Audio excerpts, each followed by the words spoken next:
Hello, one and all. Bigfoot Mystery Rob, BMR. It's Monday. It's October 14th. It's been a minute since I did an encounter sent in by a subscriber or an emailer. I'm still doing the Halloween series. I'm doing about 2 or 3 videos each and every week up until Halloween. I appreciate everybody that tunes into those. Thank you. But it's been a minute. It's been a minute, as I said, since I did an encounter. Dogman exists, everybody. You know that. I know that. I love getting these because we all need to be aware of these things. And you know what? There might just be one lurking in your backyard, depending on your region. Please subscribe if you're new. I'm getting close to 5,000 subscribers. I'm about 250 away. If you're new, again, subscribe. Once I hit that 5,000 mark, YouTube pushes the analytics. I get more exposure to more people. I'm geeked about that. Hopefully, I get that pretty soon. Thank you for your contributions. The super thanks is open, much like the super chat. Donations are not expected but appreciated.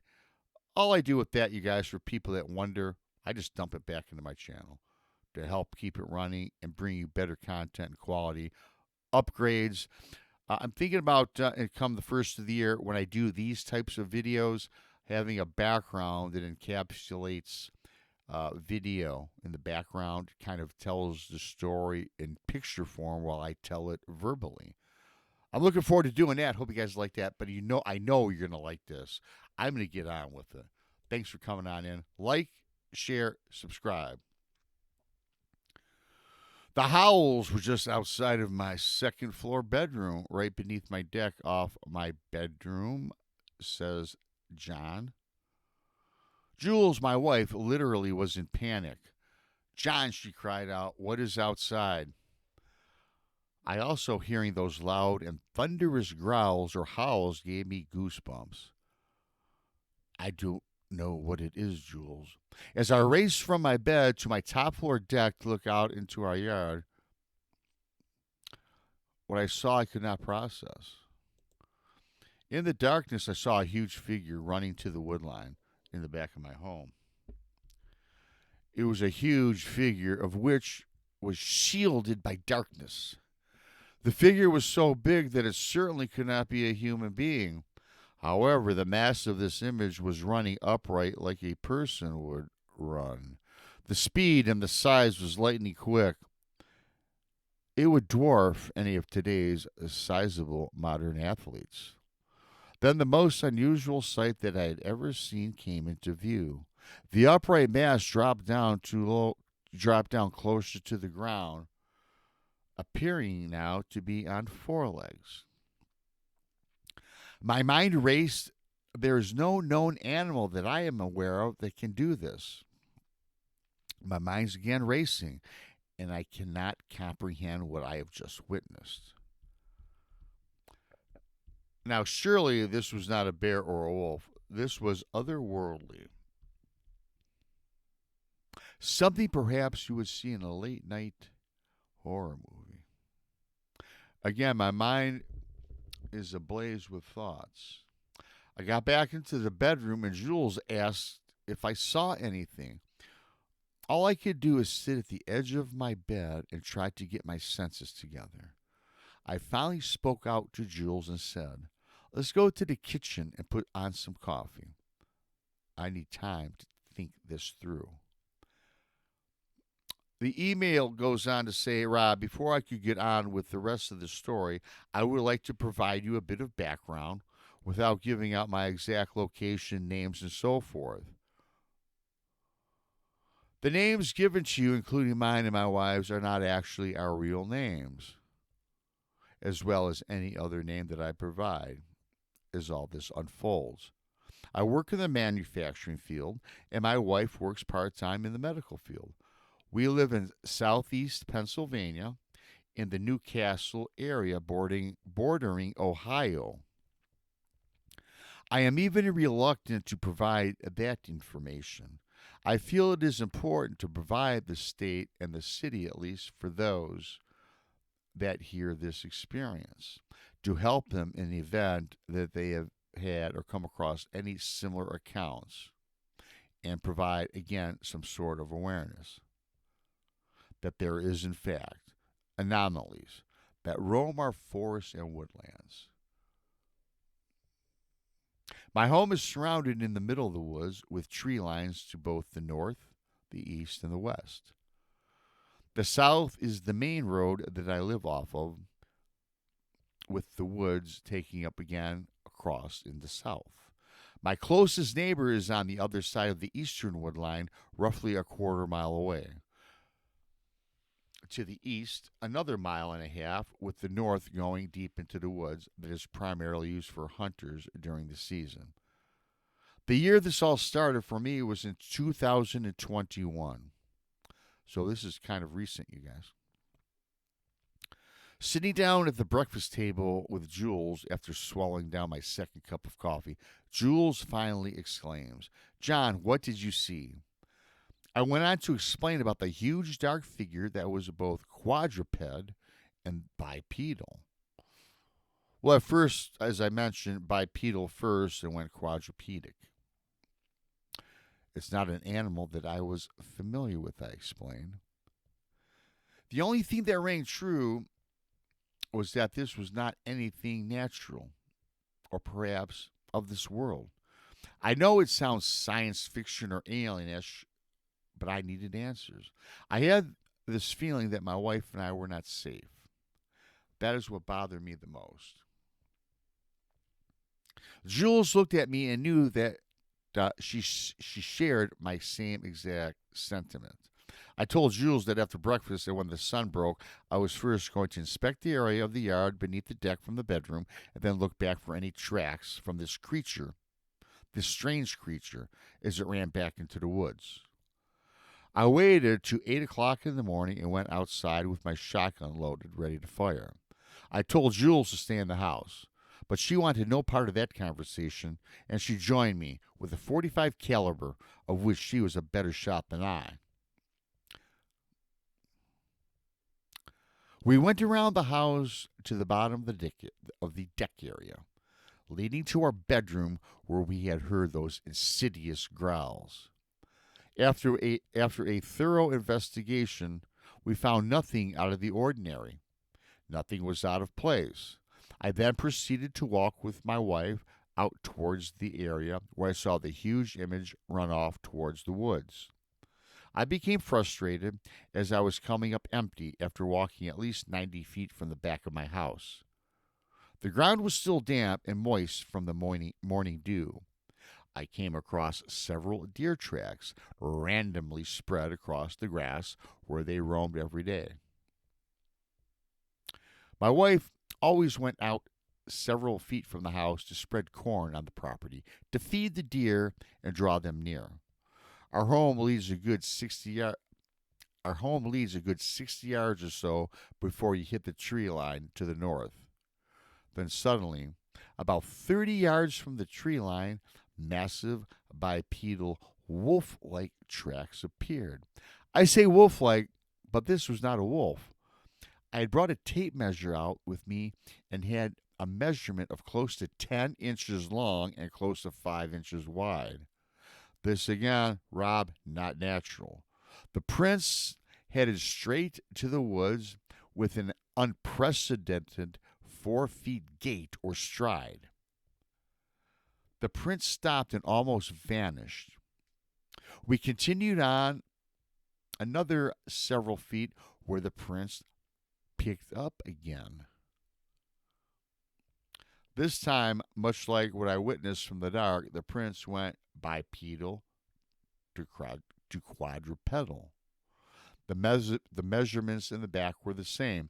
Oddly enough, the front prints were not like feet, but massive or oversized hands.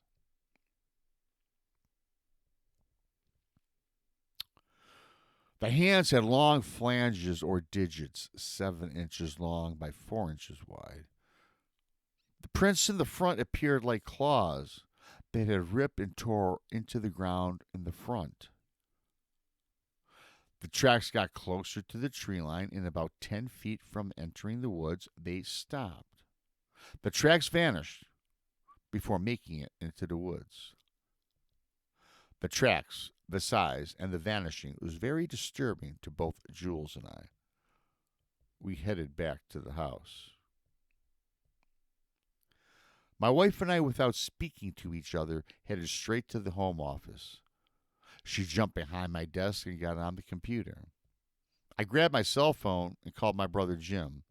As it so happens, my brother Jim, who lost his wife several years ago to cancer, started to spend the part of his 3-week vacation to visit me to do some fishing around this time of the year.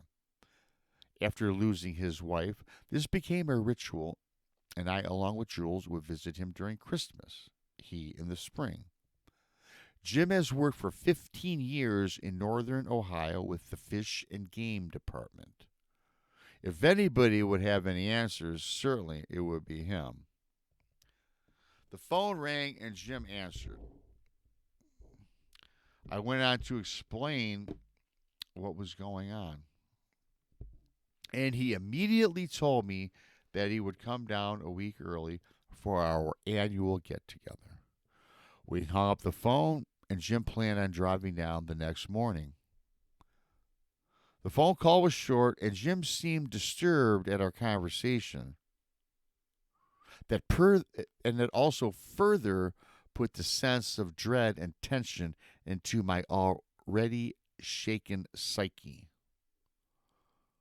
Jules seemed relieved at Jim's early arrival and started to show me during her internet search what she had found.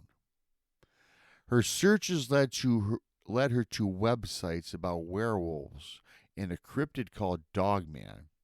At first, I kind of laughed at her and told her this was not a fairy tale. We have a legitimate unknown anomaly lurking outside of our home. I soon would find out that this is not a fairy tale or any absurd creepypasta whatsoever. Just a reminder, Rob, this took place in the spring of 2021, and I'm writing you this in the spring of 2024 to keep our dates accurate. And again, you guys, this is how many emails I get. I just opened this up a couple of weeks ago, and this was sent to me this spring. So Jim, or John, I should say, I'm sorry to get this out late. I, along with my wife, spent the entire day on the internet reading and even came across some podcasts that we listened to. It got to the point that it was already after 6 p.m. and I realized that we had not even ate dinner or supper. Frankly, our brains were consumed with the things that we did not make any sense, made no sense to us at all. We could not wait for my brother to arrive the next morning. Jim called back and he mentioned he would arrive somewhere between 1 and 2 p.m. the next day or so, or somewhere in between that time frame. After my brother's call, Jules and I decided to get off the internet, and I went outside to grill us some steaks for dinner. Jules joined me on the back patio and brought out a bottle of wine and 2 glasses while I prepared dinner, and we tried to unwind or relax. We finished eating and sat looking towards the tree line, drinking our wine, and watched the beautiful sky and tree line as the sun just started to settle in the background. Then it began.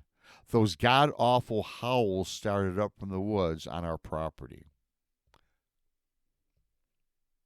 I can describe the dreadful howls as they just penetrated our inner core. They were terrifying. We stared into the woods. It was not yet dark. There was enough light to see clearly into the woods. Then suddenly, a huge beast started charging our house. If we remember, the tree line sits at 60 yards to the back of our home. This creature sprinted 30 yards towards us, then stopped. I realized that my shotgun was in the house, which furthered my fear, and my panic rose. The creature was hard to clearly make out, as it had something big draped over its left shoulder, making the image a bit ambiguous. Now, whatever this was that was on his shoulder of this beast, it was big, but it was almost dwarfed, compared to the creature that carried it. The monster stared in at us in an almost statuesque pose. Then suddenly, it hurtled the object on its shoulder towards us. Whatever it threw traveled a good 20 feet in the air before it hit the ground. Now, this creature stood there, freed from the object on his shoulder. My wife and I clearly now can see this is a humongous wolf-like beast or monster. I even hate to say werewolf, but it looked just like that. It resembled many of the images we found online. It stood tall, over 8 feet at least, glowing, huge, saucer-shaped red eyes. From 30 yards away, the eyes looked as big as a coffee or cake plate. The head had high pointed ears. You could see the protruding snout. The mouth was closed, but not for long. It rolled its head back, and that same insidious howl roared, exposing long, sharp fangs. It ceased to howl, dropped down on all fours, stared back at us with those red eyes. Then it turned around and ran back into the forest. Jules and I raced back into the house, locked the doors and windows. We went to the top level of our house in our bedroom, pulled out 2 recliner chairs, and kept our eyes open wide, staring off into the woods, where we eventually drifted off to sleep. I woke up at about 5 a.m. Jules was still sleeping in her recliner. I woke her up and told her to go lie down in the bed while I put on some coffee. Not surprisingly, in less than 5 minutes, she came down the stairs to the kitchen where I had the coffee brewing. We dared not go outside until my brother arrived. We were anxious, yet apprehensive about what in the hell we just saw. And actually, furthermore, what was hurtled at us. I can only hope that my brother believes me when he arrives early in the afternoon. Finally, Jim arrived around 1:30 p.m.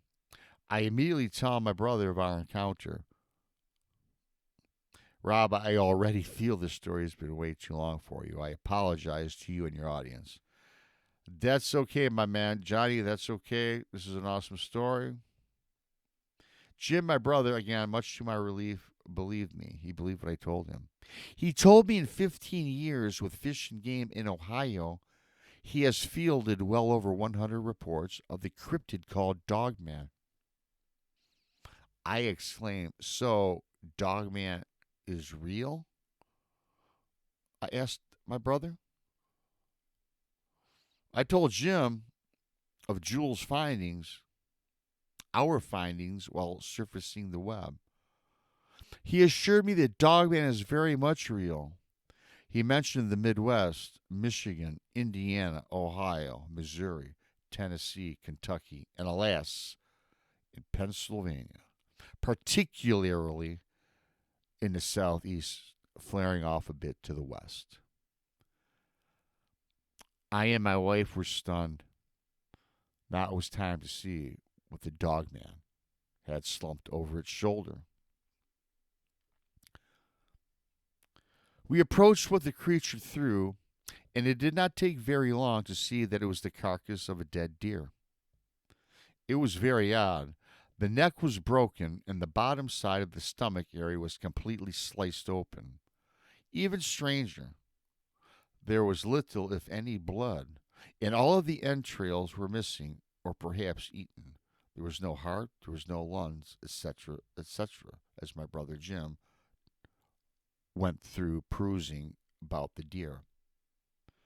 The carcass was only damp due to the dew and the overnight rain that came down while Jules and I were asleep. That must have been the cause for us not finding any additional footprints around the deer, nor any footprints leading back to the woodline. But still, not even one trace of a track, no footprint. My brother went on to tell me that this was not uncommon with a dog man. My brother did confirm we were not seeing things or going crazy, and he decided to spend the entire week with us, 3 weeks of his vacation. We did not mind. We actually were relieved and welcomed my brother for the stay. Jim and I spent every day of his 3 weeks visit looking for the dogman creature out in the woods. We found no evidence or clues, no tracks, no more dead deer carcasses, nothing. I became frustrated as his time to spend with us was drawing near. Then I had to ask my brother if we were in danger, as Jules was already ready to pack our bags and move from our home. Jim could not answer with absolute certainty about our safety. He went on to say that he has not really heard of people being killed by a dog man. He did mention a story about the legendary land between the lakes. I'm sure you're aware of that.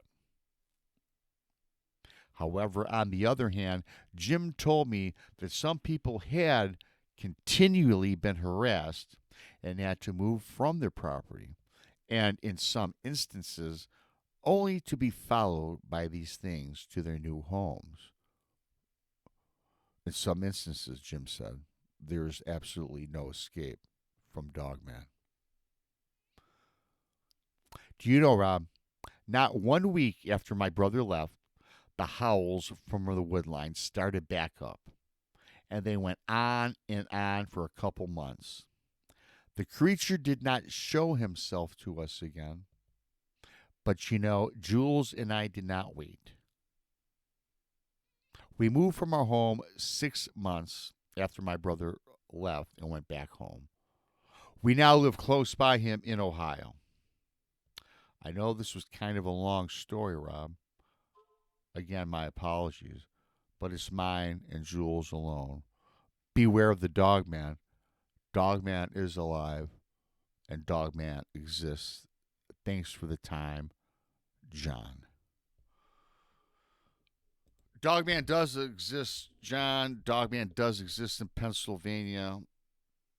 A lot of reports from that particular part of Pennsylvania in the southeast quadrant or section. I'm glad he shared that because time and time again, I've talked to people where these things are on their property. Would you guys leave if a dogman was on your property? Would it make you move? You can't answer that until you came face to face with one like this couple did. Can you imagine seeing something 8 foot tall, massive, looks like a werewolf, looks like something that's not supposed to exist? I saw a 9 foot Bigfoot that was not supposed to exist as well. I'm sure it was nothing as terrifying as seeing a wolf with fangs glistening. What was up with him throwing the dead carcass of the deer toward them? I'm only glad that it stopped there and this creature who easily could have done far worse to this couple. Sad they had to move. Not saying I blame them. Me personally, I would have stayed because you know me. I love this shit. Excuse my language. I'm Bigfoot Michigan Rob. Give me a like. Share me out. See you Tuesday night at 9 with DAY song. I appreciate you. Hope you enjoyed that. Leave a comment. Until next time, BMR. Have a great week.